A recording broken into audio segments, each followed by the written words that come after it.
বন্ধুরা, কেমন আছে সবাই? আশা করি সবাই ভালো আছে। আমিও ভালোই আছি। আর এখন আমি যে সব কাজটা শেষ করে চা খেলাম। চা না আর মুড়ি দিয়ে বাসন খালি আর ঠাকুর সেবা দেওয়া হয়ে গেছে। ঠাকুর সেবার এখন আমি প্রসাদ একটু খেতেছি। পেড়া, আজকে তো বৃহস্পতিবার আসলে ঠাকুর দিতে বেশি অনেক সময় লেগে যায়, মোটামুটি 1.5 ঘন্টা ঠাকুর ঘরে ঢুকলো। এটা ঠাকুর সেবা দেওয়া হলো। ঢুকছি কয়টার সময় ঠাকুর ঘরে? আমার 10:30টার সময় ঠাকুর ঘরে ঢুকছি, ভাবিছি কিন্তু 12:30টা বেজে গেছে। আজকে বেশি সময় লাগবে, কারণ ঠাকুর ঘর সব পরিষ্কার করে ঠাকুরটা দিতে লাগে তো এটা লেগে। আর চলো আমার ঠাকুর ঘরটা একটু দর্শন করাই তোমার হবে।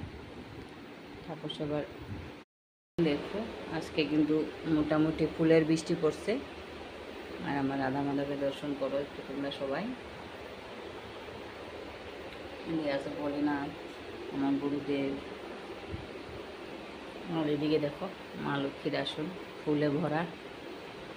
কেমন লাগলো আমার ঠাকুরের আসন তোমার কাছে একটু কমেন্টে জানাইও। যাগো ভালো লাগছে রাধে রাধে লিখো কমেন্টে।